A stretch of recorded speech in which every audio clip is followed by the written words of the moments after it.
Muito bom dia.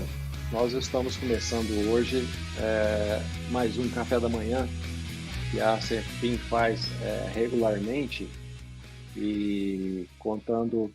A CEFIM é uma associação de secretários de finanças do estado de São Paulo, considerando que tem cidades com menos de 10 mil habitantes que não precisam contribuir, nós temos aí um universo de mais de 300 cidades envolvidas com a CEFIM, além de ter a tradição de fazer muitos eventos ligados à controladoria, gestão pública de uma forma em geral, e com os contadores. Então, nós temos aí um acervo honroso de 600 arquivos de nomes de contadores e tal, que realmente é o nosso público. E por falar em honra, nós estamos tendo hoje a honra de abrir o nosso evento com o presidente da CEFIM, que é o secretário de Finanças de Santos, o Adriano Luiz Leocádio. Eu já quero dizer que já estão conosco o secretário de Gestão do Ministério da Economia, que é responsável por toda essa regulação que vai ocorrer de agora até daqui quase 2 anos, quando a lei entra para valer no ar, né? E também o setor que faz as grandes compras federais. Então, eles também, como ele disse na live deles, eles sofrem na pele o que cada ente da federação também sofre, né? E como moderador e também vai nos ajudar bastante, está o professor Antônio Fernando Soares Neto, que é analista de tecnologia e informação do Ministério da Economia e também envolvido no sistema. Então, de imediato, nós já passamos a palavra para o nosso presidente. Faltou mencionar a professora Débora Georgia, que está sempre conosco também, e a equipe de bastidor, com o Nilmar na produtora e a Selma na nossa base, que aí forma, então, essa equipe simpática que vai produzir esse trabalho para vocês hoje. Então, de pronto, passamos a palavra para Adriano Luiz Leocádio, nosso presidente da associação e secretário de Finanças de Santos. Bom dia a todos, bom dia, Sérgio. Quero aqui agradecer a presença de cada secretário e secretária de Finanças, membro da nossa associação. Quero agradecer aqui de forma muito rápida ao doutor Cristiano, que é secretário de Gestão do Ministério da Economia, o professor Antônio Neto, por esse momento, quando eles vão compartilhar conosco o seu conhecimento, a sua experiência, para a gente poder entrar nesse processo de formação com essa nova legislação das licitações e contratos públicos. Então, eu fico muito feliz com essa oportunidade desse café da manhã, espero que seja proveitoso e vamos passar a palavra para quem, de fato, nós queremos ouvir, são os professores. Muito obrigado a todos e tenhamos uma boa manhã de formação. Muito bem, então vou fazer uma inversão de protocolo. Eu vou passar a palavra para o professor Antônio Neto, que vai, então, fazer a abertura apresentando o Cristiano, por favor. Perfeito. Saudações a todos. Obrigado, Sérgio. Obrigado, Adriano. A todos aqui pela oportunidade. Também ao próprio professor Cristiano, por estar com vocês aqui nessa manhã. Eu, apresentando aqui o professor Cristiano, né, que dispensa apresentações. Ele hoje conduz a nossa Secretaria de Gestão aqui no Ministério da Economia, responsável por muitos projetos, muitas tarefas, e eu tenho certeza que o Cristiano vai fazer para a gente aqui uma excelente explanação sobre o contexto da legislação, para que vocês possam dirimir um pouco mais das dúvidas, principalmente com relação à base, né? Eu acho que quando vem uma legislação nova, a preocupação e aí, o que tem por vir e qual é o impacto que tem no nosso trabalho? A expectativa que a gente tem é de poder responder essas perguntas para vocês, de como que a operacionalização da lei vai trazer benefícios para a nossa sociedade e, principalmente, para a eficiência do processo, para a transparência e para a melhoria do setor público como um todo.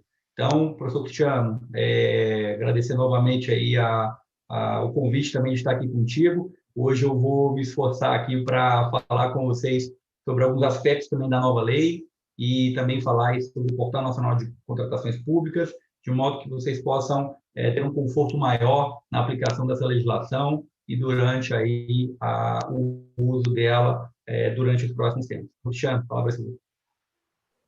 Cristiano, eu pediria só licença a você, um segundo, que nós convidamos. Você falou muito em consórcio na sua live, né?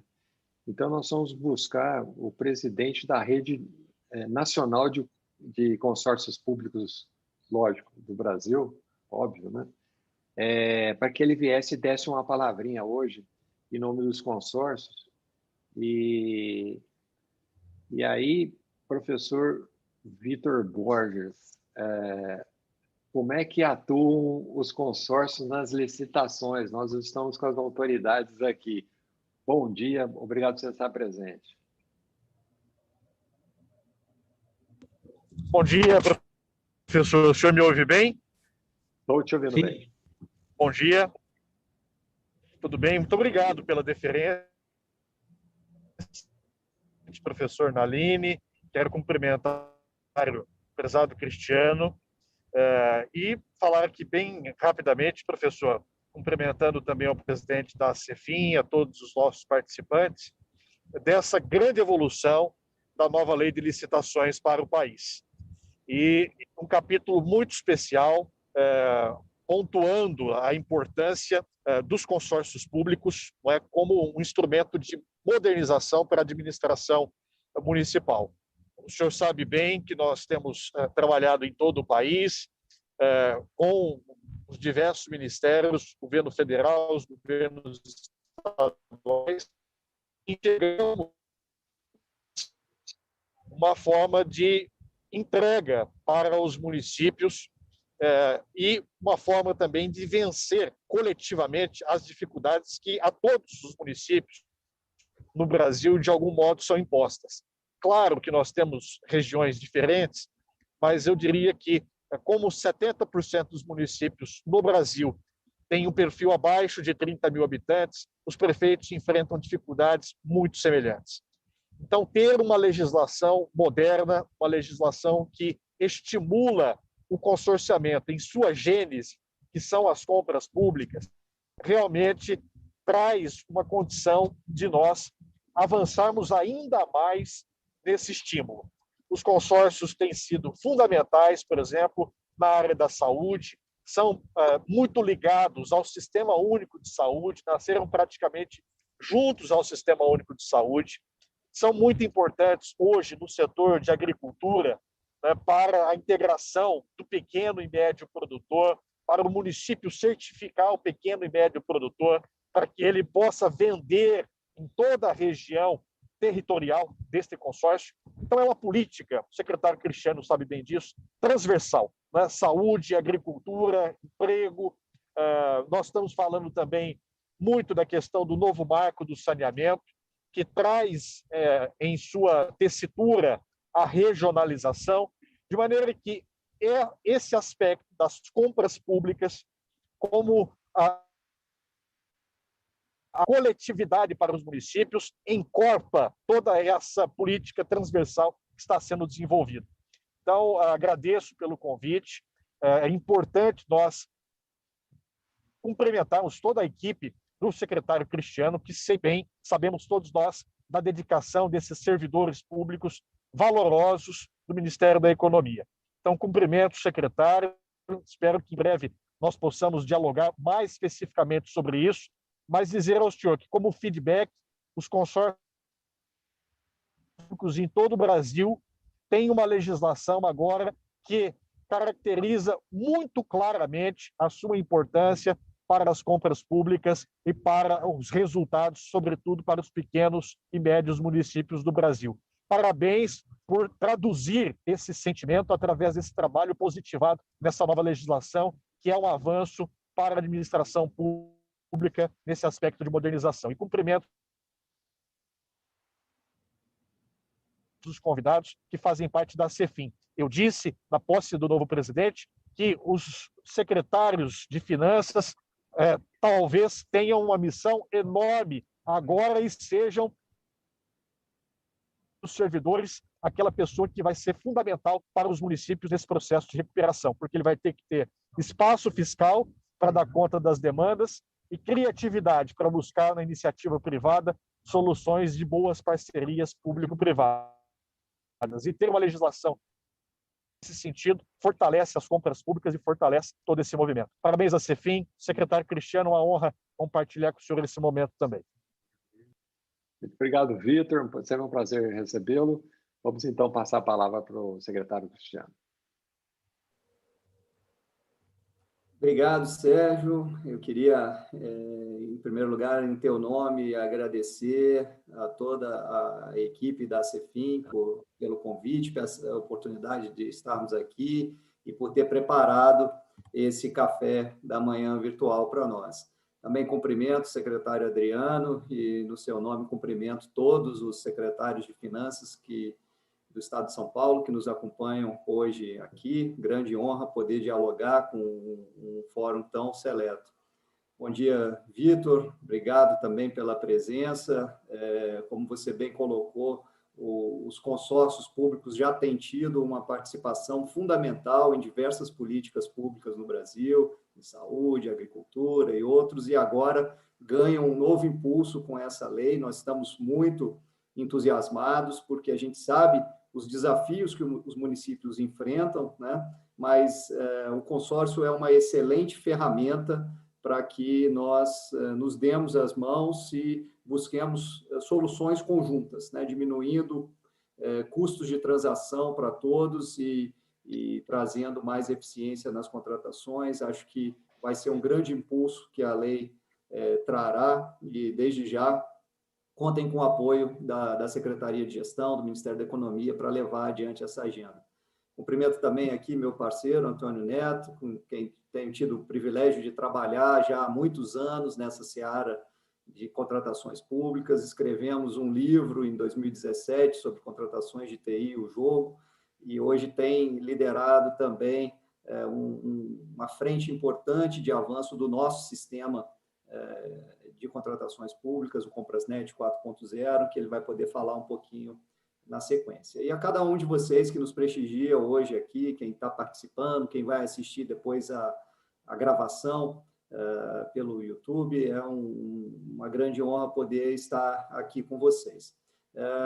Eu quero privilegiar o nosso espaço de diálogo aqui, né? Infelizmente, nosso tempo é curto, nós temos aqui 1 hora para dialogar, mas para que a gente possa ouvir vocês e responder a perguntas, comentários, eu vou procurar ser breve na minha fala inicial, só para aquecer aqui o debate, mas quero reservar a maior parte do tempo para o diálogo. Primeiro, queria dar uma contextualização sobre a nossa secretaria, né, onde nós estamos inseridos, até chegar no tema das contratações públicas, e aí vou dar a minha visão dos principais pontos da lei, e então a gente passa para a fase de debates.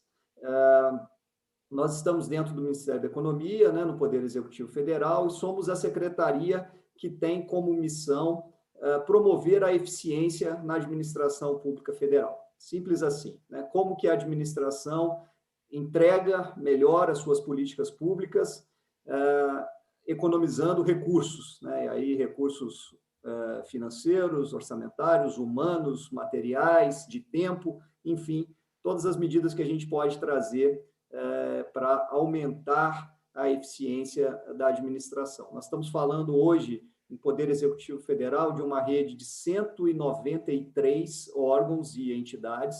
Aqui não estão incluídas as empresas estatais, que são coordenadas por uma outra secretaria aqui do Ministério, que é a SEST, mas nós coordenamos aí os ministérios, órgãos da Presidência da República, agências reguladoras, autarquias, fundações, universidades federais e institutos federais de educação. 193 órgãos, cada um com a sua autonomia institucional, mas respondendo matricialmente a nós em algumas temáticas, e nós buscamos essa melhoria da eficiência trabalhando um tripé, né? Estratégia, processos e estruturas organizacionais, que precisam, como a própria literatura diz, conversar para que uma função otimize a outra, né?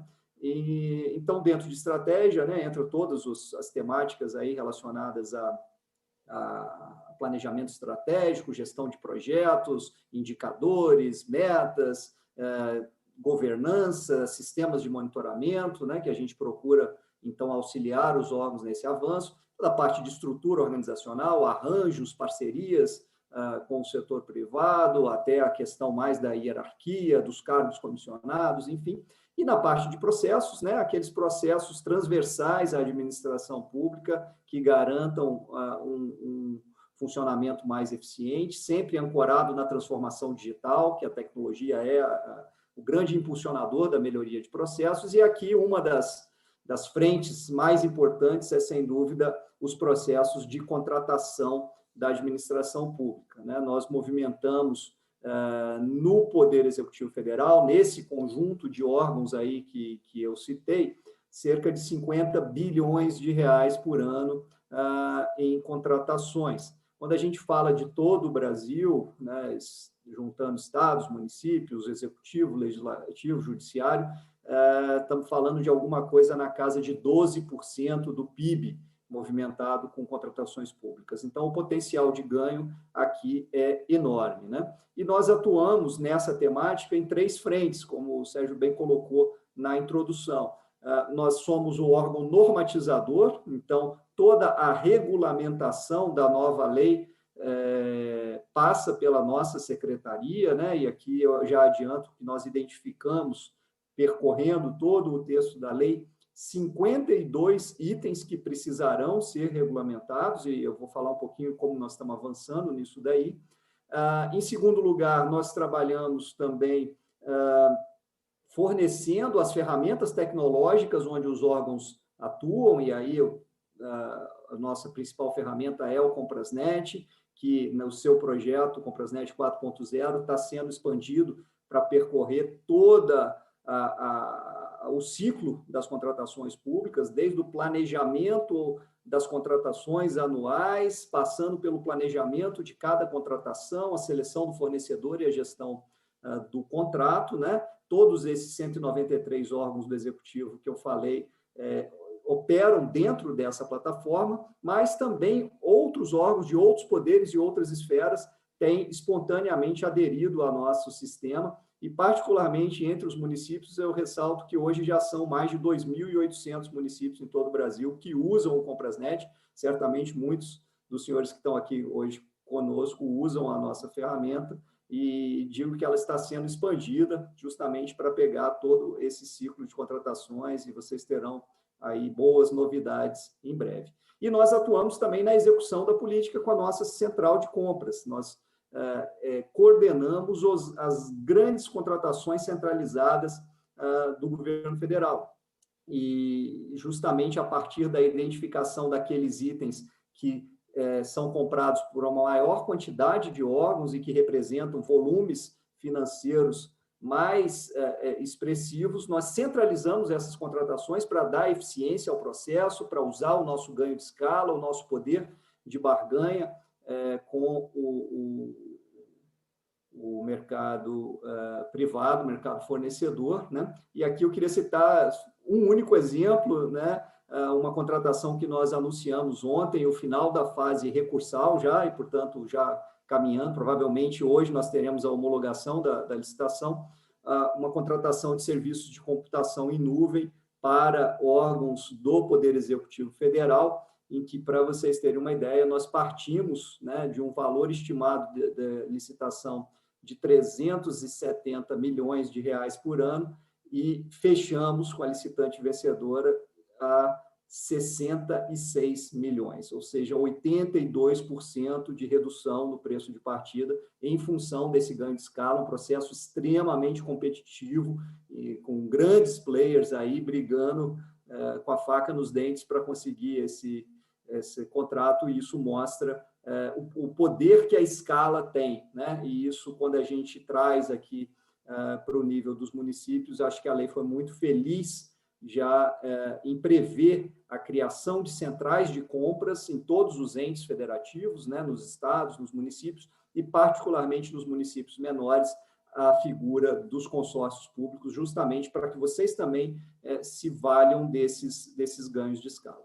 Então, esse é um panorama geral aí sobre a nossa secretaria, falando agora um pouquinho da Lei 14.133, né? Como eu tenho dito, é um fruto de um debate que se desenrolou por muito tempo no parlamento, né? Desde que a 8666 foi sancionada e publicada em 93, já começaram as discussões para emendá-la e melhorá-la. A gente sabe que, em paralelo a ela, né, veio o pregão, veio o regime diferenciado de contratação, e essas leis coexistiram até aqui, e, a partir delas, a administração foi experimentando novas formas de contratar. Evidentemente, a tecnologia tem trazido uma transformação grande nesse processo ao longo das últimas décadas, né? E essa lei procura agora consolidar todo esse aprendizado das últimas 3 décadas. É uma lei perfeita? Não, nunca será, né? É uma lei que sempre, no seu processo de elaboração, envolve uma gama de interesses muito distintos que sentam à mesa para tentar chegar a um denominador comum, mas ela tem esse condão de consolidar aprendizados acumulados ao longo dessas décadas e trazer algumas novidades até que o Brasil ainda não tinha, projetando para o futuro, né? Acho que a principal crítica que tem sido feita é que é uma lei ainda, como a 8666, extremamente procedimental, extremamente detalhada, mas eu não enxergo que poderia ser diferente no atual estágio de maturidade institucional no Brasil. É claro que todos nós gostaríamos de ter uma lei de enfoque mais gerencial, mais principiológica, e que deixasse o operacional a cargo, né, de regulamentação infralegal, mas a gente sabe que o Brasil ainda é muito díspare, né? A realidade aí da União, dos estados, dos municípios é muito distinta, e então acho que a preocupação do legislador foi: vamos colocar todo mundo num patamar mínimo de governança aqui, para que a gente vá gradativamente galgando esses passos aí de maturidade, né? Eu escrevi um artigo recente em que a gente coloca 8 destaques dessa nova lei, e vou passar rapidamente por eles, né? Acho que o primeiro deles seria a ênfase no planejamento da contratação. Sem dúvida, para mim, o maior avanço dessa lei é um ponto que, na esfera federal, a gente já vinha avançando ao longo dos últimos anos, por meio, basicamente, de instruções normativas aqui da nossa secretaria, mas que agora, em larga escala, foram incorporados na lei e, portanto, passam a ser regra para todos os poderes e todas as esferas da federação, o que é um grande avanço, né? Então, questões como plano de contratações anual, como formalização de demanda, como estudo técnico preliminar, como análise de riscos nas contratações, tudo isso entra agora na lei, e são boas práticas que, com certeza, vão melhorar muito a qualidade das contratações públicas, né? A gente costuma dizer que o momento em que se define as regras do jogo é justamente no planejamento da contratação. Depois, na hora da licitação e da execução do contrato, nós estamos vinculados àquilo que foi definido no planejamento da contratação. Então, a nossa margem de discricionariedade é muito pequena. Portanto, um bom planejamento é crucial para o sucesso da nossa contratação e para que o bem, serviço ou obra que venha a ser contratado, ele, de fato, atenda aí as necessidades da administração, né? O segundo ponto, já na parte de seleção do fornecedor, o destaque é a consolidação do formato eletrônico, também algo que foi crescendo a partir do pregão eletrônico em 2006, 2005, aqui no governo federal, que nós começamos a operar, mas que era, até pouco tempo atrás, uma realidade distante para a maioria dos municípios, né? A gente tinha uma estimativa em 2019, quando nós publicamos o decreto 10.024, que é o decreto atual que regulamenta o pregão eletrônico, que apenas naquele momento, 1 ano e meio atrás, apenas cerca de 300 municípios no Brasil faziam pregão eletrônico, né? E acho que muitos de vocês têm vivenciado essa experiência hoje das licitações em formato eletrônico estarem se tornando a regra também no âmbito dos estados e dos municípios, e isso traz um potencial enorme de ampliação da competição, de transparência e de ganhos aí em diversos aspectos para a administração pública. O terceiro ponto, já destaquei no início, é a ênfase na centralização das contratações, fruto também dessa experiência bem-sucedida da nossa central de compras do governo federal e de outras centrais que existem aí pelo Brasil. Agora, a lei traz um comando claro nessa direção, estimulando os entes a trabalharem de forma centralizada quando possível. Quarto ponto são alguns procedimentos auxiliares que a lei traz, né? Credenciamento, pré-qualificação, destaca o procedimento de manifestação de interesse, que é algo que já existia no âmbito das concessões e que agora vem para o âmbito das licitações, e é bem interessante porque permite que o fornecedor se antecipe e ele proponha uma solução para um problema identificado na administração pública, né? Com isso ampliando a nossa capacidade aí de diálogo com o mercado. O quinto ponto que eu destaco, e aí eu vou deixar para o professor Neto detalhar depois, porque ele está envolvido diretamente nessa construção, é o Portal Nacional de Contratações Públicas. Esse portal ele vai ser uma revolução, porque ele será, num primeiro momento, um instrumento consolidado de transparência, onde o Brasil inteiro vai publicar os seus editais de licitação, os seus contratos, mas também ele vai permitir algum compartilhamento de bases de dados que vai ser muito útil para todos nós, notadamente o cadastro unificado de fornecedores. Imagina que um fornecedor hoje ele tem que se cadastrar no governo federal, ele tem que se cadastrar em cada estado, em cada município, para poder vender, e ele vai fazer um único cadastro e, a partir daí, ter acesso às contratações em todo o Brasil. Isso também vai ampliar muito a competitividade. O sexto ponto, entrando já na fase de gestão de contratos, acho que o legislador procurou modular melhor aí a relação contratante-contratada, né? Ele diminuiu aquelas chamadas cláusulas exorbitantes, os poderes exorbitantes que a administração pública tinha nos contratos, procurando dar um pouco mais de segurança para os fornecedores, principalmente colocando limites temporais para pagamento, né? E dando ao fornecedor o direito de romper o contrato caso a administração atrase excessivamente os seus pagamentos. O sétimo ponto que eu destaco é a busca de uma profissionalização dos servidores que atuam nas contratações públicas, né? Então, a criação da figura do agente de contratação, que vai ser um gerente de projeto, trabalhando de forma transversal ali nas fases de planejamento da contratação e seleção do fornecedor, um papel muito semelhante ao que o gestor do contrato já tinha na fase de execução contratual, né? E também o destaque à gestão por competências, a necessidade da administração estar continuamente capacitando e desenvolvendo aí os seus quadros que atuam nessa área.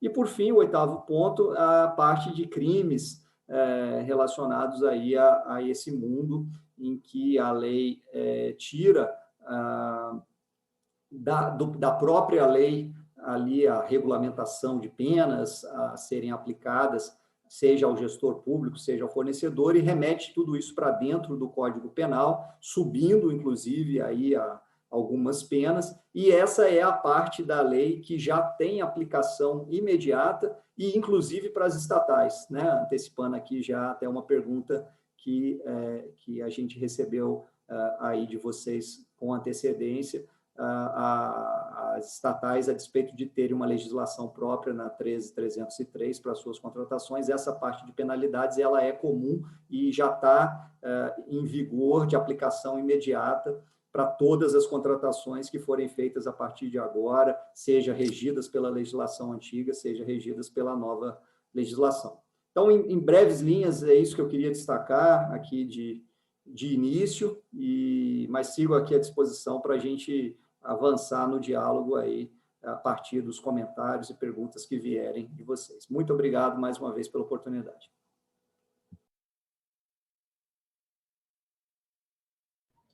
Professor Cristiano, eu acredito que a gente pode seguir aqui a nossa fala, maximizando o seu tempo, com as perguntas que nós já temos aqui prontas, e à medida que o pessoal for trazendo mais perguntas, a gente vai moderando aqui para colocá-las em pauta. E, na sequência, quando a gente avançar bastante aqui, eu entro com a fala do PNPC. Afinal de contas, você já conhece ele muito bem. E aí eu passo a orientação para o pessoal aqui de como é que está o projeto no seu atual andamento. Eu fiz aqui uma seleção, achei muito relevante aqui algumas perguntas, mas é claro que sempre tem algumas que são mais impactantes aqui, né? Então, eu vou pegar a pergunta aqui inicialmente da Elisângela. A Elisângela pergunta aqui exatamente já sobre o PNPC, e aí, Cristiano, eu já vou iniciar a discussão para colocar aqui a pílula, né? A aplicação da nova lei é possível sem o PNPC? No governo federal, já foi realizado algum procedimento de contratação, dispensa ou licitação pela nova lei?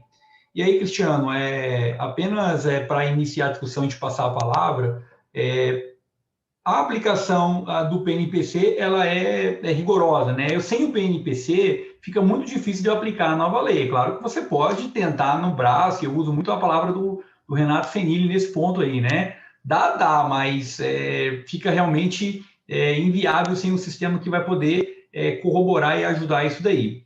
E aí, Cristiano, a pergunta já foi realizado algum procedimento de contratação de dispensa pela nova lei no governo federal?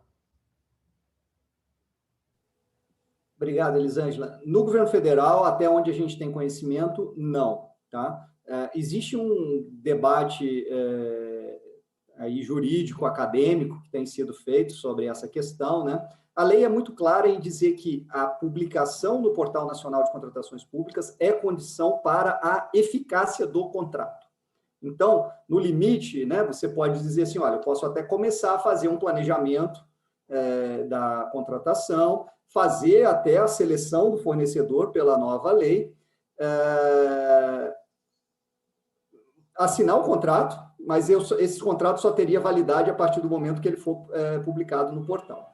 Aí tem uma discussão jurídica, tem gente querendo fazer dispensa já à luz da nova lei, porque os casos de dispensa, ou até mesmo algumas contratações de bens, você não tem o contrato estrito sensu, mas você tem uma nota de empenho fazendo, às vezes, de contrato e tal, mas o nosso entendimento é que, quando a lei fala contrato, ela está falando de qualquer instrumento que faça esse papel. De qualquer forma, nós estamos fazendo duas coisas. A gente fez uma consulta que está na nossa Procuradoria, aqui do Ministério da Economia, já para que seja a palavra da Procuradoria e não nossa aqui a esse respeito. Mas mais importante que isso, a gente está avançando para colocar o portal no ar, porque aí acaba a celeuma, né? E aqui a boa notícia que eu quero dar é que o portal vai entrar muito, muito em breve.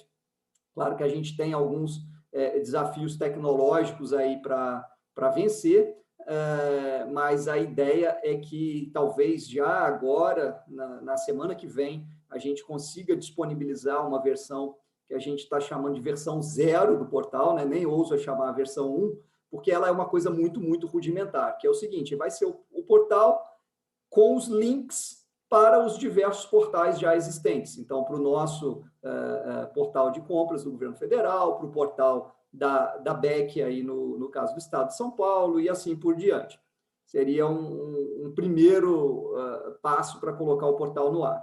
E a gente está com um cronograma de, num horizonte aí de 3 meses, a gente ter a versão 1 do portal, que aí sim já seria dentro do próprio portal estar publicando os extratos de contrato, que é o mais importante, os editais de licitação e as atas de registro de preço, e aí todo mundo já estaria tranquilo para operar com a nova lei. Então, se você pensa nesse horizonte, né, Ó, daqui a 3 meses, a Sérgio está falando aqui que nós vamos ter o portal no ar. Então, você já pode, hoje, começar a planejar uma contratação à luz da nova lei, porque o tempo de você fazer o planejamento da contratação, fazer a licitação e tudo, se Deus quiser, o portal já vai estar no ar quando for a hora de assinar o contrato e começar a executar.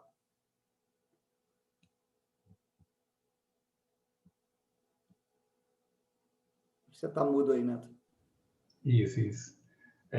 Eu vou consolidar aqui, Cristiano, 4 perguntas que eu vejo que são muito parecidas, assim, na mesma ótica, tá? Tem a pergunta do próprio Naline aqui, que ele pergunta se ainda há modalidade de convite, principalmente para pequenos valores. A pergunta da Jéssica, como é que se define em qual modalidade que a gente pode realizar licitações. A pergunta do Délcio também aqui, que pergunta novamente quais os limites a serem observados para cada uma das modalidades. E também a pergunta da Dracena, tá? Ela é da Prefeitura Municipal. Deixa eu ver se tem aqui o órgão aqui. Não, ela não colocou, mas ela pergunta se é possível utilizar parte da 8666 e parte da nova lei de licitações, ou seja, combinando, né, as modalidades. E aí, eu acho que a pergunta-chave, né, Cristiano, é com relação aos limites aí de cada modalidade e como que eu escolho uma modalidade de licitação na nova lei de licitações. Perfeito. Eu acho que o primeiro ponto importante deixar claro é que nós estamos num período de transição de 2 anos, né? Nesse período de transição, continuam valendo a 8666, a 10520, a lei do RDC e também a nova lei. Então, nesse período, a cada contratação que você for fazer, e seja uma contratação por licitação, por dispensa, por inexigibilidade, na instrução do processo daquela contratação, você vai dizer por qual lei você está conduzindo aquele processo, tá certo?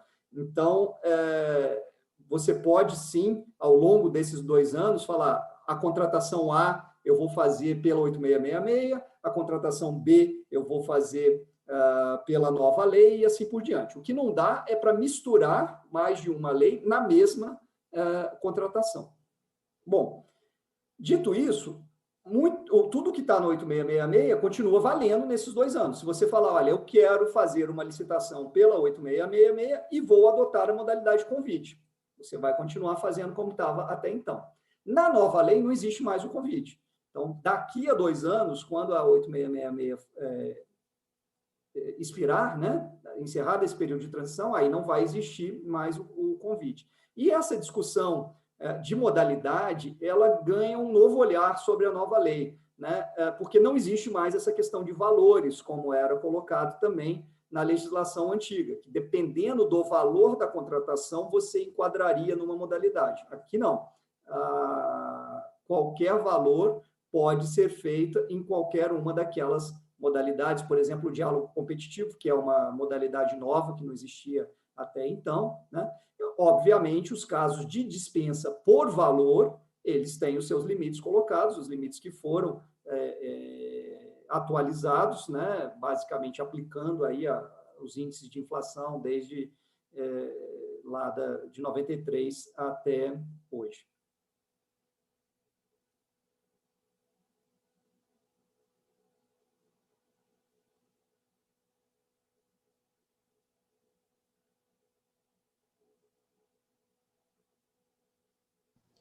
Excelente, Cristiano. Eu vou pegar aqui agora uma pergunta que foi feita pela Valéria, lá da Prefeitura Municipal de Hortolândia. Ela pergunta se a prorrogação da ata é só do prazo ou também do quantitativo. Obrigado, Valéria, pela oportunidade, que essa foi uma novidade também, né? A ata de registro de preço, que até então tinha um limite de 1 ano, ela passa a ter um limite de até 2 anos, né? Você pode fazer a ata por 1 ano e prorrogar por mais 1 ano. Obviamente, quando você prorroga, você está prorrogando aquilo que está registrado. Então, eu registrei 500 unidades do produto tal, que fruto de uma licitação que me deu um preço X. Eu posso, ao longo dessa vigência da ata, no primeiro ano, contratar até esse quantitativo e se não atingir o limite, eu prorrogo por mais um ano, dentro daquele quantitativo que foi estabelecido lá na ata original. O Délcio fez aqui mais uma pergunta. Ele pegou aqui o texto e colocou o seguinte: conforme artigo 1º, parágrafo 1º da Lei 14.133, não são abrangidas por essa lei as empresas públicas e a sociedade de economia mista e as suas subsidiárias, regidas pela Lei 13.303, de 30 de junho. Ressalvado o disposto no artigo 178 dessa lei. A pergunta dele é a seguinte: trabalhando em uma empresa pública, se eu me deparar com um processo de licitação com a modalidade de concorrência, posso afirmar que este processo não se enquadra nessa modalidade? Delcio, obrigado. As modalidades das estatais, elas estão na 13.303 e até ali ela adota um conceito diferente de modalidade, né? Ela fala da contratação integrada, semi-integrada, e você não vai achar na 13.303 a modalidade de concorrência. Então, tipicamente, é uma modalidade da legislação aí para administração direta, autárquica e fundacional. Agora, novamente, esse enquadramento de modalidade é alguma coisa que perde um pouco da sua força na nova lei, né? O que vai dizer mais são os ritos que você vai conduzir, de que forma você vai fazer ali e tal, mas, sim, se você está lendo um edital que está aplicando a modalidade de concorrência para uma contratação à luz da 13.303, tem uma impropriedade aí. O Delcio ainda tem uma outra pergunta, que é com relação aqui ao artigo 23, Cristiano, sobre pesquisa direta com no mínimo 3 fornecedores, né? Lá no 4º do parágrafo 1º do artigo 23, diz que, mediante solicitação formal de cotação, desde que apresentada a justificativa da escolha destes fornecedores e que não tenham sido obtidos os orçamentos com mais de 6 meses de antecedência da data de divulgação do edital.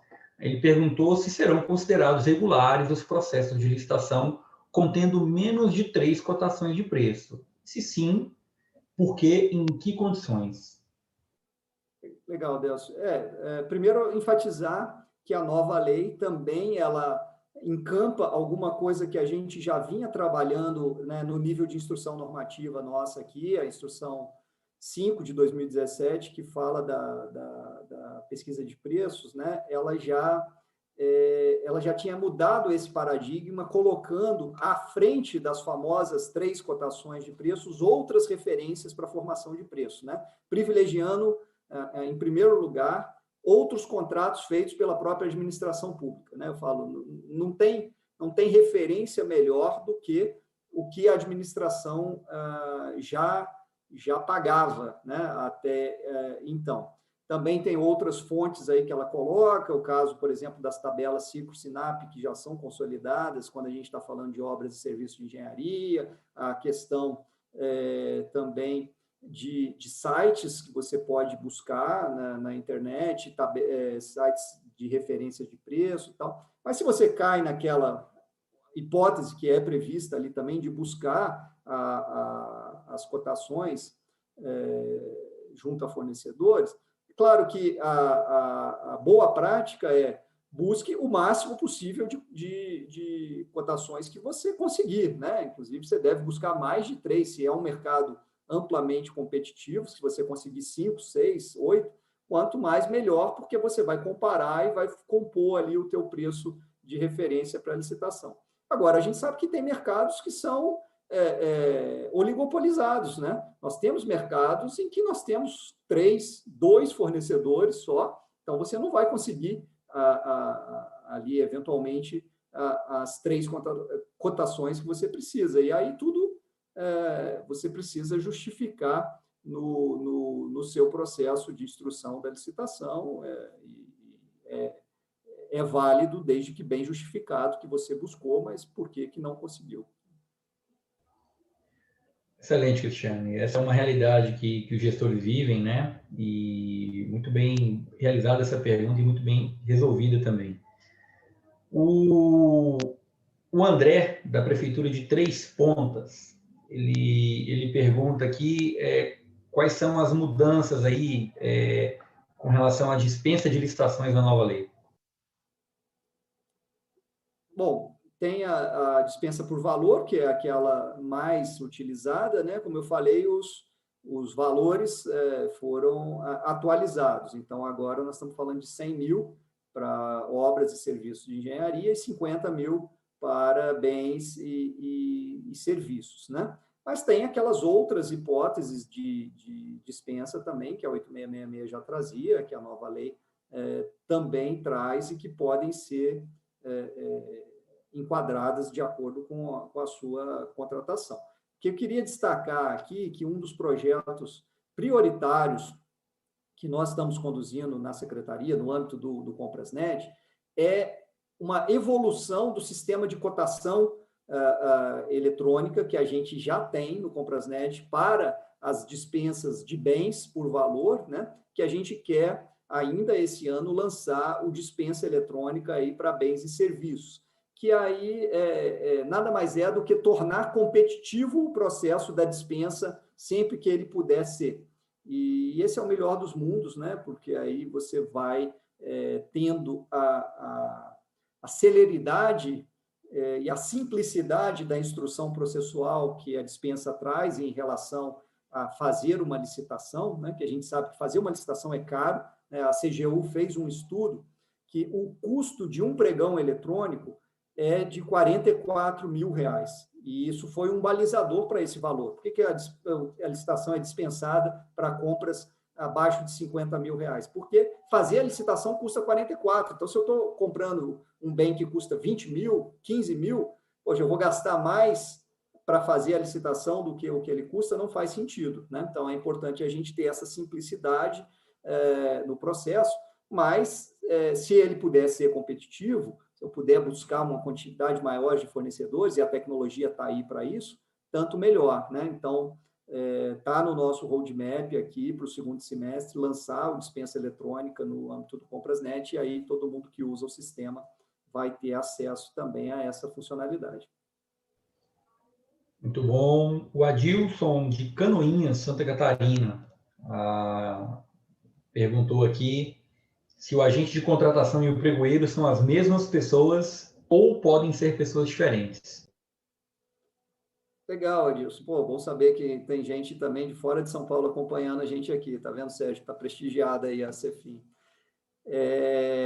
A lei é clara dizendo que nas licitações da modalidade pregão, o agente de contratação é o pregoeiro, né? E isso é um empoderamento grande para o pregoeiro, que até então ele estava muito focado ali no momento da disputa, né? Que é uma função crucial, mas agora ele passa a ser um gerente de projetos que começa a atuar bem antes, já ao longo do planejamento da contratação, da chamada fase interna da licitação, para garantir que tudo corra bem até chegar ali no momento da disputa, né? Então, se for um pregão, é a mesma figura. Se for outra modalidade de contratação, ele não vai ter o nome de pregoeiro, mas é o agente de contratação, mas basicamente as atribuições são as mesmas. Ok. Tem uma frase aqui da Jéssica, eu acho que foi uma pergunta, eu vou arredondar ela aqui, ó. Ela falou que precisa de regulamentação em até 6 meses para aplicar a lei.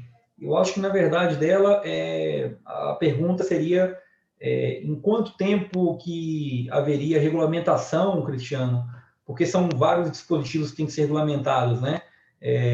Ela pode ter sugerido aqui 6 meses. Tem alguma previsão para a regulamentação dos dispositivos da nova lei que estão pendentes para poder colocar em pleno funcionamento?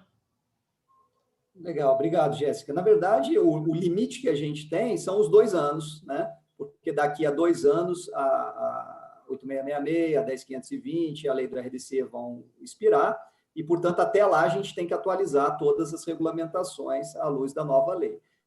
São questões muito distintas, como eu falei, a gente fez um levantamento, são 52 pontos a serem regulamentados ali, e a gente está privilegiando aqueles de necessidade mais imediata para colocar no ar, né? E aí, gradativamente, à medida que as regulamentações forem saindo, diferentes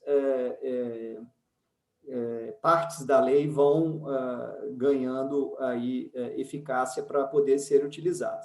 Nós fizemos um cronograma aqui na Secretaria, que é um cronograma bastante arrojado, que nós nos autoimpusemos a meta de regulamentar tudo em 1 ano, ou seja, cortando pela metade o prazo. E se aí, se nós estamos falando de 52 itens, dá exatamente uma regulamentação por semana que a gente tem que construir, e ainda respeitando a diretriz que nós temos enfatizado, que é fazer isso de forma participativa, né? Dado que algumas dessas regulamentações elas têm aplicação apenas interna ao Poder Executivo Federal, vocês, os municípios, vão ter liberdade para fazer as suas próprias, mas outras têm caráter nacional, e a gente sabe que mesmo aquelas que não têm, muitas vezes, os estados, municípios acabam optando por aderir à regulamentação federal. Então, a gente está fazendo esse processo de forma bastante participativa, esse é o nosso compromisso para fazer alguma coisa que faça sentido para todo mundo.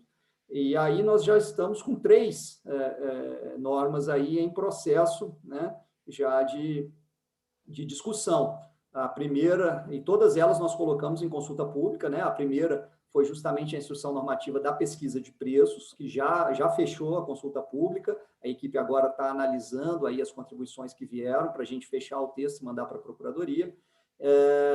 A segunda que nós colocamos em consulta foi a da ordem cronológica de pagamento aos fornecedores durante a execução contratual, e a terceira, que nós abrimos antes de ontem, está aberta a consulta, é a do estudo técnico preliminar. Então, aí nessa média de 1 por semana, a gente pretende colocar no ar e não deixem de participar, né? Está sempre lá no Participa BR, que é a plataforma do governo federal para consultas públicas, está lá, e é muito importante que vocês contribuam para que as normas façam sentido também no âmbito aí dos municípios. Tiana, Débora perguntou aqui se o agente de contratação pode ser o gestor do contrato, ou é necessário uma segregação de função nesse caso? Excelente pergunta, Débora. Isso aí é alguma coisa que a gente vai ter que evoluir, né? A gente já tinha criado aqui também, no nível de instrução normativa nossa, né? Quando nós separamos a contratação nessas 3 fases, planejamento da contratação, seleção do fornecedor e gestão do contrato, a gente costumava trabalhar com a seguinte orientação: aquelas pessoas que fazem parte da equipe de planejamento da contratação, que atuam lá na primeira etapa, que tem lá o integrante técnico, requisitante e administrativo, eles são os candidatos naturais a serem gestores e fiscais de contrato na fase de execução, porque são as pessoas que traduziram a necessidade numa especificação para a contratação. Mas quem conduz a licitação ali, tipicamente o pregoeiro ou a comissão especial de licitação, não deveria ser gestor fiscal de contrato por conta justamente da segregação de função, né? Então, nesse cenário, quando o pregoeiro se torna o agente de contratação e ele conduz toda a fase de planejamento e seleção, eu não recomendaria que ele fosse o gestor do contrato, tá certo? Agora, se não é um pregão, né, e aqui eu complemento até a pergunta anterior que foi feita quando eu respondi sobre isso, é importante dizer que a lei diz, no pregão, o agente de contratação é o pregoeiro. Agora, não é um pregão, é um diálogo competitivo ou uma concorrência. Eu posso ter um agente de contratação mais focado na questão do planejamento e ter ali uma outra pessoa operando a licitação ou uma comissão, como a gente já trabalhava. Se nesse caso o agente de contratação não entrar ali na fase de seleção do fornecedor, aí eu não vejo problema dele ser o gestor fiscal do contrato depois. Já encaminhando aqui para as perguntas finais, Cristiano, a Patrícia fez uma pergunta bem legal aqui. Patrícia, que é da Prefeitura de Mirassol. Qual a mudança que pode ser impactante no dia a dia das compras públicas e qual seria a maior dificuldade na execução da nova lei? Pergunta bem abrangente, né, Patrícia? Eu acho que a dificuldade vai variar conforme a realidade de cada local, né? As mudanças são muitas, também é difícil dizer uma, né? Mas aquelas que eu enfatizei no começo, eu acho que essa ênfase na fase de planejamento ela é muito importante, vai nos trazer um ganho significativo a longo prazo. E o portal, eu acho que o portal, ao consolidar num único lugar as contratações feitas pelo Brasil inteiro, em todos os entes, em todas as esferas, ela vai trazer uma nova dinâmica, tanto de relação de transparência com a sociedade, quanto com os fornecedores. Como eu falei, o fornecedor vai ter muito mais facilidade para participar das contratações quando ele entrar nesse registro cadastral unificado, e com isso, eu acho que a médio prazo a gente vai ter muito mais competitividade nas licitações, fazendo com que a gente tenha contratações aí de preços melhores e qualidade melhor também. Só uma correção aqui, Cristiano. Dracena, quando eu fiz a pergunta lá da 8666, é o município, tá? Quem fez a pergunta foi o Tiago. E a pergunta aqui da Débora, a Débora é nossa mediadora aqui. Bem, eu tenho aqui uma última pergunta, que é da Elisângela. Elisângela pergunta como compatibilizar a segregação de funções com a figura do agente de contratação que atuará na fase interna e também conduzirá a sessão pública. O que seria a responsabilidade dele na fase interna? Então, Elisângela, acho que a gente já começou a tratar disso daí, né? Se ele conduzir a sessão pública, eu acho que ele não deve entrar na gestão do contrato. Na fase interna, ele é uma espécie de gerente de projeto, né? Ele também, eu não entendo que ele vai ser a pessoa que vai elaborar o técnico preliminar. Na verdade, a lei colocou ele com o papel de acompanhar, de supervisionar, para que ele já tome conhecimento a priori, isso é interessante, né? Sobre o processo de construção ali do edital, que depois vai ser a baliza para conduzir a fase de disputa, né? E já garantir que tudo esteja correndo bem, ajudar a destravar algum ponto ali na tramitação, junto à jurídica, junto à autoridade competente. É um papel muito semelhante ao que o gestor do contrato tem na fase de execução, mas não necessariamente entendo que ele vai ser o mão na massa, é até interessante que não seja, justamente para garantir essa segregação de função. E aqui aproveitar, né, mandar um abraço para o Tiago, para o pessoal aí de Dracena, né? Acho que eu conheço duas pessoas muito famosas em Dracena, né? Um é o ex-jogador Edu Dracena e o outro é o nosso grande amigo Fernando Siqueira, que foi meu secretário adjunto na antiga Secretaria de Logística e Tecnologia da Informação do Ministério do Planejamento, um grande amigo. Fernando é de Dracena também, não sei se o Tiago conhece ele. Cristiano, eu queria aqui parabenizar o Délcio, que foi o player aqui que fez mais perguntas, tá? Inclusive, Délcio, eu concatenei algumas delas aqui, e também dizer que a pergunta, ele também fez uma outra pergunta bem grande, mas que a gente vai responder depois com mais calma, de modo a tentar atender as expectativas aqui. Cristiano, tem aí o Cristiano tem um horário agora, pessoal, que é um compromisso inadiável, e eu vou dar continuidade com vocês aqui. Cristiano, eu queria passar a palavra para você aqui para agradecimentos e para a gente poder dar sequência para falar aqui do PNPC para o pessoal.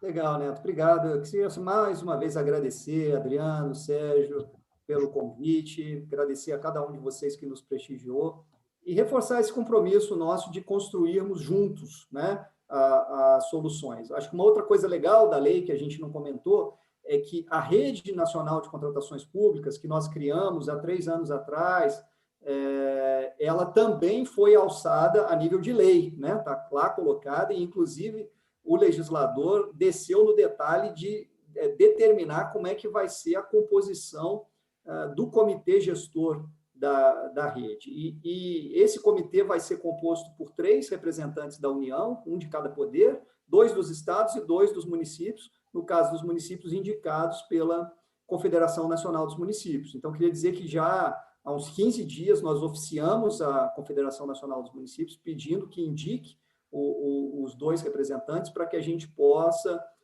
o quanto antes, formalizar aí a constituição desse comitê gestor, que vai ser fundamental para todas as tratativas daqui para frente. Então, participem desse processo, seria muito legal, eventualmente, ter alguém aí de São Paulo como representante dos municípios nesse comitê. E, independente de estar no comitê, o nosso compromisso é de fazer a coisa sempre o mais dialogada possível e construindo coletivamente as soluções. Obrigado mesmo por esse espaço. Podemos voltar aqui em outras ocasiões e estamos à disposição para interagir com vocês aí nos nossos canais. Cristiano, muito obrigado pela sua estada aqui. Como eu disse, nós estamos inaugurando um assunto que orbita na questão das finanças e das fazendários. Foi muito prazer que você tenha inaugurado esse espaço aqui conosco. E quem despede de você é o nosso presidente, Adriano. E o Adriano terminando a fala, nós vamos entrar com um videozinho muito rápido, como fosse vídeo de televisão, para a gente rearrumar o cenário que volta o professor Antônio Neto aí como o responsável do segmento por mais algum tempo. Falava o Adriano, depois do nosso videozinho. Secretário Cristiano, queria agradecê-lo mais uma vez pelo seu tempo, né, pelo seu espaço. A sua fala acho que foi muito produtiva e contribuiu bastante para a compreensão, acho que de todo mundo que está participando desse evento. Eu acredito que a gente tem um desafio muito grande pela frente, mas acho que a gente está sendo bem conduzido nesse momento e acredito que a Secretaria de Gestão do Ministério da Economia está trabalhando de forma muito eficaz na condução desse processo. Parabenizo aí pelo trabalho realizado até agora e, como eu disse lá no início, eu acredito que essa legislação tem um condão muito importante, que é de melhorar a qualidade e a efetividade do serviço público, para que ele chegue, de fato, à população, às pessoas que mais precisam. Parabéns aí pela sua apresentação e, sobretudo, parabéns pelo seu trabalho à frente da Secretaria. Muito obrigado, a Cefim agradece pelo seu tempo. Obrigado, Adriano. Obrigado, Sérgio. Um abraço a todos. Abraço. Obrigado, Cristiano.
Muito bem, nós voltamos para o nosso assunto de licitação, a nova lei de licitação, agora com a palavra também do Ministério da Economia e da Secretaria de Gestão, o professor Antônio Neto.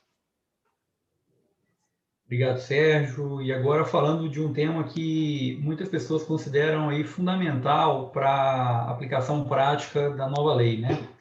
Como bem o professor Cristiano citou, esse é um assunto de muito debate, onde alguns doutrinadores entendem que a lei só pode ser aplicada com o portal, outros entendem que é possível sem o portal. O fato é que o portal já está sendo trabalhado pela SEGES e pelo Ministério da Economia, e lá no artigo 174 da nova lei de licitações, né, é muito claro que o objetivo principal aí é a divulgação centralizada e obrigatória dos atos exigidos por essa lei, né? Então, este é um trabalho que vai exigir também a criação de um comitê gestor da Rede Nacional de Compras Públicas, né? Que vai ter uma série de membros que serão partícipes desse trabalho, dentre eles representantes aí da União, indicados pelo presidente da República. Nós teremos também representantes dos estados, do Distrito Federal, né? Indicado aí pelos conselhos nacionais de secretário de Estado da administração, mostrando a integração dessa frente como algo colaborativo e participativo que o Ministério tem buscado fazer nos últimos tempos aí, com relação a tanto a construção de normas, quanto também a parte prática de aplicação das legislações, né? Tem também a questão da indicação de representantes dos municípios indicados aí pela Confederação Nacional dos Municípios, mas o fato é que, antes até de explicar para vocês o modus operandi, como é que a gente está fazendo a questão do portal, é muito importante dizer que o portal ele vai conter várias informações fundamentais e integradas. Então, a gente pode citar aqui, se vocês pegarem o parágrafo 2º aqui do artigo 174, que é exatamente sobre o PNCP, a gente vai ver que a gente vai ter algumas informações importantes, né? Dentre elas, os planos de contratação anual, já respondendo uma das perguntas que chegaram para a gente aqui por WhatsApp. Essa pergunta aqui, deixa eu ver se eu consigo pegar aqui. Teve uma pergunta aqui, ó, de Santa Bárbara do Oeste, do André, onde é que constaria o plano anual de contratação, né? Então, a gente já responde isso, mostrando aqui que isso consta aqui dentro da estrutura do PNCP, vai constar, na verdade, né? Hoje, os planos anuais de contratação, eles são colocados em uma outra ferramenta, que muito provavelmente será integrada. O que mais o PNCP vai ter, né? Os catálogos eletrônicos de padronização, os editais de credenciamento, de pré-qualificação, e também os avisos de contratação direta e editais de licitação com seus respectivos anexos. Ata de registro de preço, isso vai trazer, com certeza, aí, uma facilidade maior na busca desses elementos, né? Juntamente também com os principais, né? Que são os contratos, seus termos aditivos, e aí uma novidade muito legal, que são as questões das notas fiscais, quando for o caso. Isso vai ajudar também muito na parte futura aí de precificação, né? Que é um desafio do gestor em montar aí os preços para ter uma melhor licitação possível e uma melhor prática possível, né? Existirão várias outras funcionalidades do Portal Nacional, né, pessoal?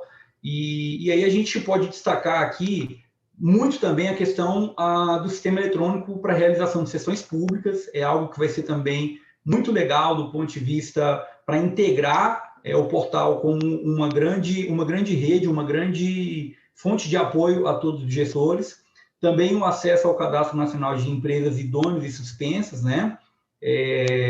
Vai ser feito também uma gestão compartilhada com a sociedade, referente às informações referentes à execução do contrato, enfim, vários formatos de dados. E a lei primazia e coloca principalmente aqui a questão do formato dos dados abertos. Eu acho que isso vai facilitar muito o trabalho de extração de dados para quem quer realmente extrair o melhor dessa legislação e trazer também, de fato, o dado necessário para você viabilizar o objetivo principal, que é daquela compra pública, né?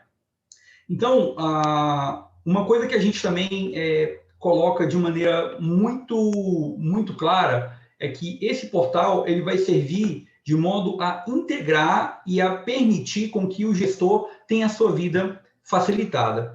E aí, não muito menos importante do que tudo isso que a gente está colocando aqui, eu quero destacar para vocês aqui o histórico de como que a gente trabalha aqui, que a gente vai trabalhar com o PNCP, né?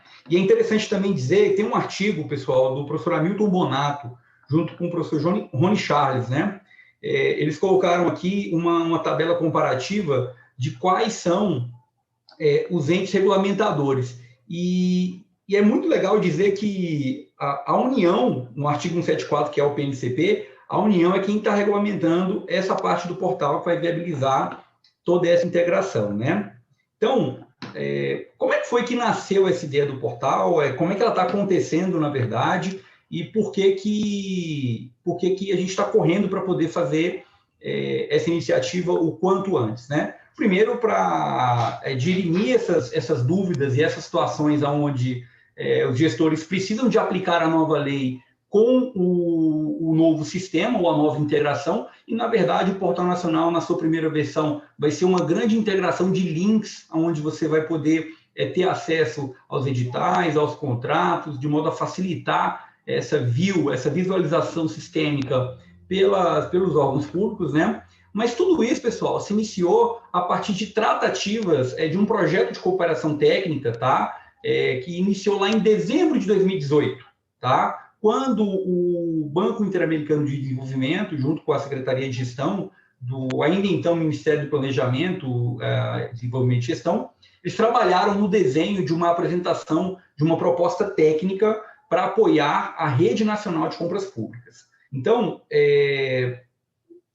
o que aconteceu, né? No desenvolver dessa ideia, foi formalizado um procedimento de manifestação de interesse. Teve uma proposta que foi vinculada, ela foi intitulada de Support for National Public Procurement Network.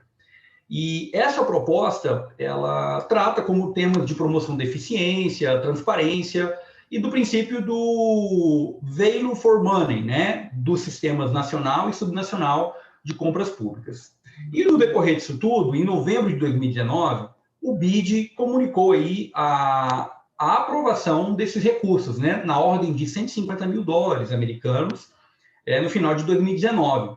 E isso permitiu com que o Ministério da Economia pudesse trabalhar novamente dentro dessa ideia, mas por consequência aí da Covid-19, esse projeto foi postergado e somente então aí por meados de agosto de 2020, a Secretaria de Gestão conseguiu manifestar a sua capacidade de interesse em retomar essa ideia, né? Então, a SEGES apresentou aí um novo rol de prioritários, né?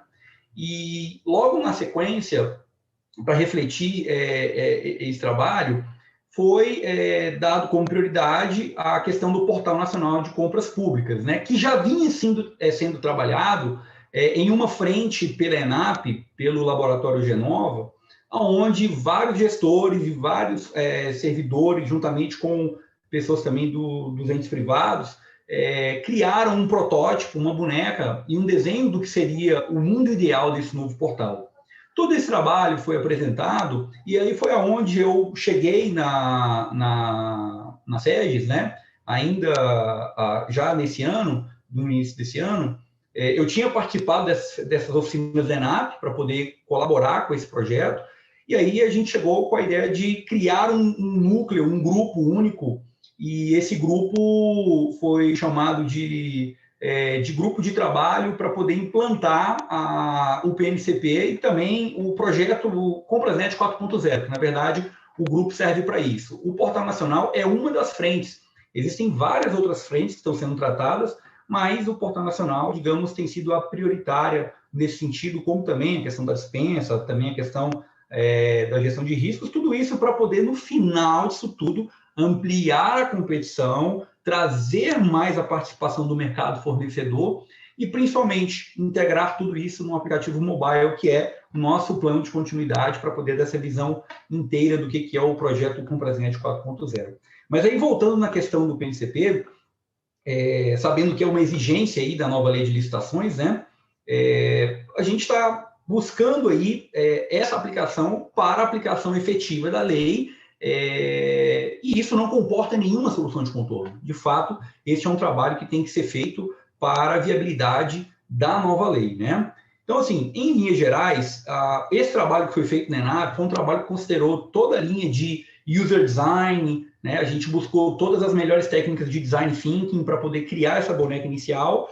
E aí, quando a gente foi desenvolvendo esse projeto, já aqui nesse grupo que a gente citou, nós envolvemos, por exemplo, a ProService para poder iniciar os trabalhos e avaliar um pouco mais de como que a gente poderia fazer.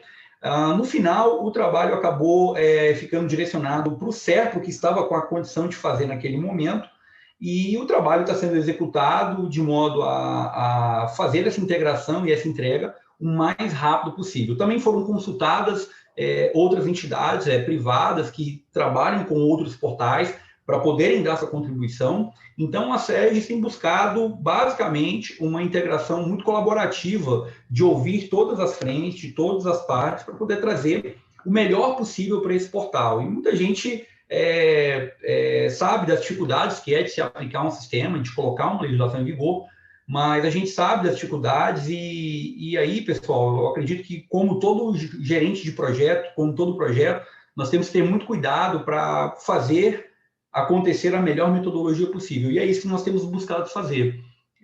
Nós temos utilizado boas práticas de métodos ágeis, nós temos reuniões diárias com toda a equipe para poder fazer esse projeto ter o resultado e atingir o melhor resultado possível. Então, a gente acredita, assim, de maneira muito clara que isso está iminente de acontecer, serão várias versões, várias melhorias, e, sem dúvida, também isso vai estar muito alinhado com a parte normativa, que é o que tem sido feito também muito em maestria lá pelo Renato e pela Andrea Acho. Então, assim, há todo um trabalho que está sendo feito em paralelo. O projeto é um projeto gigantesco do Comprasnet 4.0, né? E a grande pergunta que nós fizemos para poder encontrar uma trilha, que foi exatamente com a minha chegada, foi a seguinte: como que nós podemos facilitar o encontro de informações e os conhecimentos necessários de contratações públicas para que a equipe de planejamento consiga se sentir segura para executar os processos de contratação e melhore a qualidade das compras públicas, diminuindo ainda mais o custo processual. Vejam, eu tenho uma boa experiência com essa parte de compras públicas, né? Já são aí 13 ou 14 anos realizando isso. Até no ano passado, eu estava atuando pela Central de Compras, até bem no início desse ano, pela Central de Compras, do qual a gente realizou algumas contratações públicas muito interessantes do ponto de vista de economia de recursos. E aí eu quero pegar muito aquela fala do Cristiano, né, que uma das principais inclusões que nós temos na nova lei é a questão do planejamento. E isso reitera muito e me faz lembrar muito que a gente escreveu no livro Contratações de TI, o Jogo, e também na edição de Contratações de Tecnologia da Informação 4.0 Segue o Jogo. Quem quiser conhecer um pouco mais desse trabalho, eu vou deixar um link para vocês aqui, para vocês poderem conhecer esse trabalho. Então, basicamente, a gente vê na prática tudo aquilo que foi feito no passado, aquelas melhores diretrizes de planejamento, agora citadas na nova lei, para que o gestor possa atuar com uma gestão de riscos mais efetiva, para que ele diminua os problemas associados ao seu CPF. E a gente tem que saudar também a questão da LIMPT, que foi considerada a legislação que toma o cuidado de olhar aí o contexto do gestor. Então, a gente observa, pessoal, que é um trabalho que está sendo feito a várias mãos, né, com diferentes setores, com diferentes pessoas, muito embora a gente saiba que não é o trabalho mais fácil, porque exige uma integração muito grande, mas o fato é que o Portal Nacional de Contratações Públicas vai trazer uma grande revolução na experiência de quem faz compras públicas. E é isso que eu acredito que o Ministério tem levado, vai levar uma leveza maior, e eu posso falar para vocês das dificuldades que eu já vivi como gestor, tanto na parte de pesquisa de preço, quanto na parte de instrução de processo, e eu brinco até que na parte criativa, né, como é que você vai criar um TR sem você ter, muitas vezes, a necessidade muito clara. Então, a ideia é melhorar essa experiência para todos os entes, para o fornecedor, para quem planeja, para a sociedade, com o ponto de vista de liberar, pessoal, o conceito de transparência e evitar o máximo possível a corrupção, né? A gente quer realmente um sistema que possa ser integrado, um sistema que possa trazer um pouco de paz para quem realiza as compras públicas, e é óbvio que o desafio é muito grande de levar esse conhecimento para todo o Brasil. Obviamente, existe já uma vasta compilação de lives, de informações, essa não deixa de ser uma delas, e o grande desafio é sensibilizar os gestores que vão atuar com compras públicas de terem o conceito e os princípios da nova lei aplicados, né? Veja, os princípios alteraram da nova lei de licitações. Nós temos hoje uma quantidade de princípios bem diferente, né? Hoje são 22 princípios, na 8666 eram apenas 8, e eu acho que é muito interessante que os gestores possam sistematizar e entender essa nova lei, porque, pessoal, a licitação não é um fim em si mesma, né? Então, a gente vai utilizar essa legislação para poder viabilizar as contratações e viabilizar o desenvolvimento econômico sustentável, o desenvolvimento do nosso país. Afinal de contas, 12% do PIB é considerável para qualquer nação, e eu acho que há uma possibilidade muito grande da gente trazer um respiro, uma situação mais confortável para o nosso país, uma vez que a aplicação da nova lei de licitações vem à tona. Então, eu convido a todos vocês, gestores, que estão interessados no tema, e até aqueles que não estão, que se compadeçam de se integrar e conhecer um pouco mais, para que nós possamos, cada um de nós aqui, fazer o nosso papel e levar aí o nosso conhecimento à prática para uma efetiva integração do que eu sempre gosto de chamar desse grande jogo, né, de compras públicas, jogo de contratações, que é a dificuldade que nós temos de comunicação em um estar aqui falando, dando sua visão, o outro entender e aplicar na prática, e dizer que, de fato, a SEGES e o Ministério da Economia está de mão dadas com vocês, aplicando isso no seu dia a dia, trabalhando diariamente para poder levar o melhor possível para esse movimento. Nesse momento agora, está sendo confeccionado o MVP do barramento da API de Serviço de Integração do Comprasnet, tá? E também o MVP do Portal de Compras Públicas, que em breve a gente já espera colocar uma versão, uma view disponível para acalmar os ânimos e já deixar isso disponível para todo o governo federal. De um modo geral, é isso que nós temos aqui para falar do portal, e eu queria abrir para perguntas aqui e já também deixando disponível para vocês aqui eu sempre gosto de deixar isso mais fácil. Eu vou mandar aqui, pessoal, pegar aqui vou deixar aqui para Débora. Débora, por gentileza, coloca aqui no chat do YouTube esse link. Já mandei para ela, pessoal. Nesse link vocês podem ter acesso ao livro de contratações públicas que eu editei no ano passado, e também uma nuvem de palavras, tá? Que eu fiz especialmente para essa ocasião de vocês. É o terceiro link, do qual vocês vão ver as palavras mais citadas na nova legislação. Então, fica aí de presente para quem participou dessa live e está acompanhando aí, um pequeno resumo e, em linhas gerais, para que vocês possam já saber aí o que de fato tem na nova legislação, né, que é a dúvida de muitas pessoas.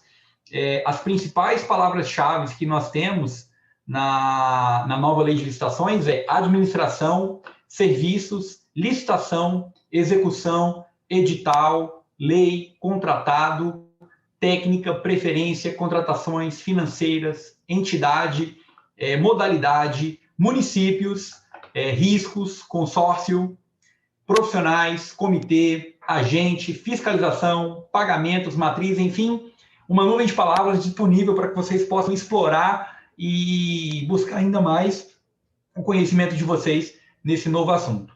Agradeço a todos vocês aqui e abro para perguntas sobre o PNCP, caso alguém tenha. Aí, Débora, eu vou pedir para que você possa me enviar aqui, caso tenha alguma dúvida, aqui no meu chat do WhatsApp.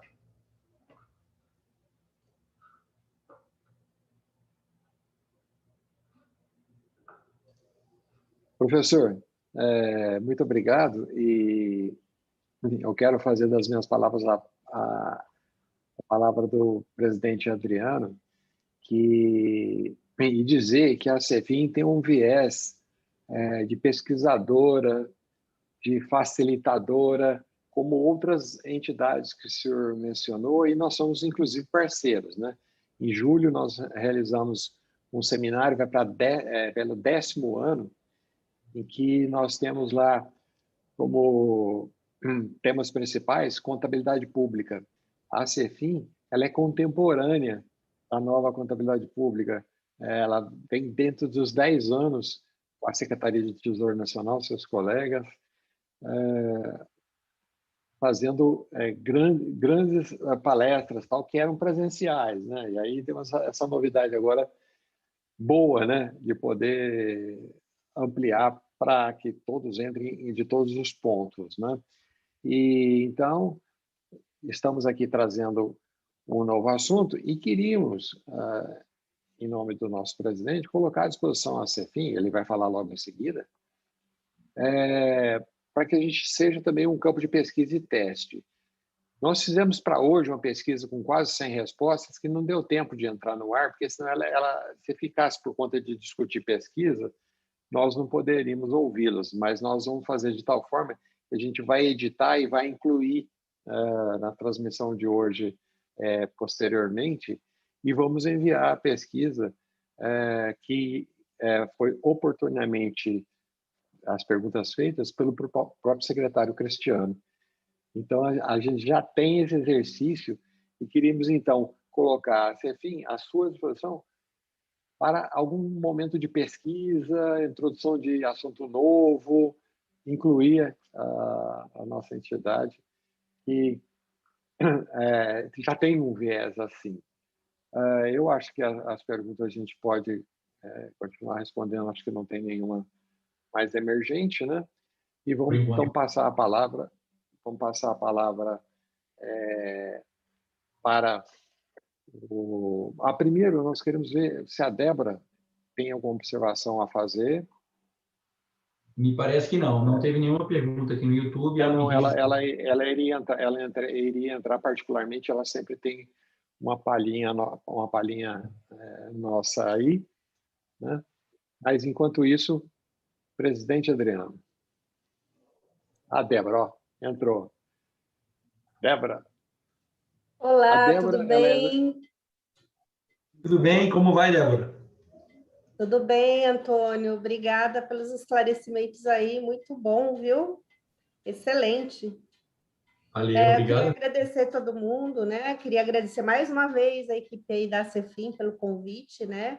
Além de agradecer todo mundo aí pelo esforço, terem tirado esse tempinho para participar com a gente aqui sobre esse bate-papo aí, né? E também dar os parabéns aí pela exposição do professor Cristiano, do professor Antônio Neto, né? Pelos esclarecimentos iniciais aí da lei, que eu acho que ainda vai ter muita discussão, né? Tendo em vista que é nova, todo mundo ainda tem muita dúvida, né? Nós lá do tribunal já fizemos uma live interna também com os funcionários e pretendemos fazer mais para esclarecer bastante pontos da lei aí. E eu espero que a gente possa ter outros encontros aí com a presença de vocês. Ok? Eu não tenho nenhuma observação, porque dessa vez eu vim para aprender. Tá bom, pessoal? Então, um grande abraço aí na Aline, o presidente, e de novo agradecendo aí o professor Cristiano e o professor Antônio. Abraço. Lembrando que a Débora Tristão é do Tribunal de Contas do Estado de São Paulo. Então, nós encaminhamos ao presidente Adriano, depois ao professor Antônio Neto para o encerramento, e agradeceremos a todos. Professor Antônio, queria agradecer mais uma vez pela sua participação, né? Eu aqui em Santos, além de secretário de Finanças, eu sou também secretário de Gestão, então toda a área de gestão da Prefeitura de Santos, além de ser um assunto que me interessa bastante, eu conheço, lógico, guardando as devidas proporções, de toda a sua complexidade, de toda a sua importância. Eu entendo que esses momentos eles vão precisar se repetir, eu espero poder contar com uma parceria que a gente inicia, né, nesse momento, mas a CEFIM através do Naline, nós vamos conversar com o senhor para que a gente possa promover outros momentos, que a gente possa fazer uma parceria mais profícua dentro daquilo que o Sérgio já nos passou, de utilizar a própria associação, os seus membros, para a gente poder colocar em campo, né, todas as metodologias e tudo aquilo que tem sido trabalhado pela Secretaria de Gestão, pelo trabalho que vocês e o doutor Cristiano vêm desenvolvendo.